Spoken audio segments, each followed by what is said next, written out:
ఇది most requested video అండి. Fathers డేకి ఏదైనా గిఫ్ట్ చేయమని చెప్పి నేను ఇక్కడ వైట్ కలర్ పేపర్ తీసుకున్నాను. మీరు A4 షీట్ తీసుకోవచ్చు. దీన్ని మడతపెట్టి పక్కన పెట్టుకుని బ్లాక్ కలర్ పేపర్ తీసుకుని దాని మధ్యకి ఫోల్డ్ చేసుకుని కట్ చేసుకుంటున్నాను. బ్లాక్ ప్లేస్లో మీకు నచ్చిన కలర్ అయితే తీసుకోవచ్చు. ఇప్పుడు దీన్ని మళ్ళీ మడత పెట్టేసుకుని మధ్యలోకి వీడియోలో చూపిస్తున్న విధంగా కట్ చేసుకోవాలండి. కొంచెం కట్ చేసుకుంటే సరిపోతుంది. ఇలా కట్ చేసుకున్న తర్వాత ఈ వారలా చిన్నగా మడత అనేది పెట్టుకోవాలన్నమాట.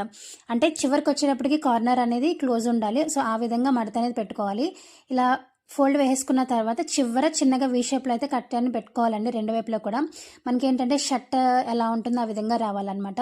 ఇప్పుడు గమ్ అప్లై చేసుకొని ఈ షీట్ మీద పేపర్ అయితే పెట్టేసుకున్నాను.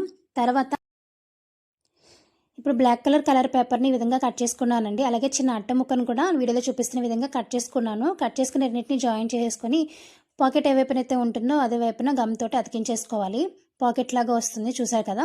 ఇప్పుడు ఒక ఆరెంజ్ కలర్ పేపర్ తీసుకుని మనకి స్పెట్స్ ఏ విధంగా ఉంటాయి అదే విధంగా కట్ చేసుకున్నానండి. డబుల్ ఫోల్డ్ మీద వేసుకుని కట్ చేసుకుంటే ఈ విధంగా వస్తుంది, చాలా ఈజీ. ఇలా కట్ చేసుకున్న తర్వాత మధ్యలో గమ్ అప్లై చేసుకుని ఆ ఈ చివరిది కలిపి మధ్యలోకి వచ్చే విధంగా అతికించుకోవాలి. అతికించుకుని పైన పెట్టుకుంటే కలర్ లాగా రెడీ అయిపోతుంది. ఇప్పుడు కొంచెం గ్యాప్ ఇచ్చుకుంటూ 3 బటన్స్ అయితే అతికించుకున్నానండి గమ్ తోటి. నేను ఎంత మీకు బాగా ఎక్స్ప్లెయిన్ చేద్దామన్నా కూడా ఇంత తక్కువ టైంలో నేనైతే ఎక్స్ప్లెయిన్ చేయలేను. మీకు ఇంకా డీటెయిల్గా కావాలంటే నేను లాంగ్ వీడియో అయితే పోస్ట్ చేస్తాను. ఇప్పుడు మనం బటన్స్ బ్లూ కలర్ పెట్టుకున్నాం కాబట్టి దీనికి కాంబినేషన్గా బ్లూ కలర్ పేపర్ తీసుకుని మనం చిన్నప్పుడు విసింగర్లు చేసుకునే వాళ్ళం కదా. సో ఆ విధంగా దీన్ని ఇలా క్రిస్ క్రాస్గా ఫోల్డింగ్ అనేది చేసుకోవాలండి. 2 కలర్ పేపర్స్ తీసుకొని ఇలా క్రిస్ క్రాస్గా ఫోల్డింగ్ అనేది చేసుకోవాలన్నమాట. చేసుకుని మధ్యలోకి మడత పెట్టేసుకొని గమ్ తోటి అతికించేసుకోవాలి. మనకి విసింగర్ లాగా వస్తుంది. ఇలాంటివి 2 అయితే మనం తయారు చేసుకోవాలండి. ఇలా తయారు చేసుకున్న తర్వాత లోపల వైపు వీడియోలో చూపిస్తున్న విధంగా గమ్ అప్లై చేసుకుని ఆ సైడ్ ఈ సైడ్ కూడా మనం 2 తయారు చేసుకున్నాం కదా. సో 2 కూడా అతికించేసుకోవాలి.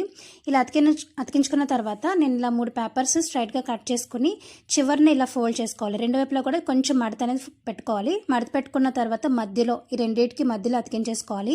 ఇప్పుడు నేను బ్లాక్ కలర్ పేపర్ని ఇలా డాడ్ అని చెప్పేసి కట్ చేసుకున్నాను.